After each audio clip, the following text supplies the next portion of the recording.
Hi everyone, Sean Wassell here.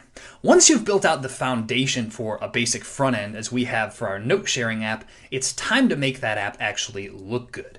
And that's what we're going to do here today. Basically, we're going to take the front end that we wrote for our note sharing app already and add some styling to it. Now, this is going to include things like adding colors, fonts, etc., all the basic layout stuff, but it's also going to include creating a few components that we'll be reusing throughout our application. You'll see what these components look like shortly, and we're also going to see how to actually render Markdown in React.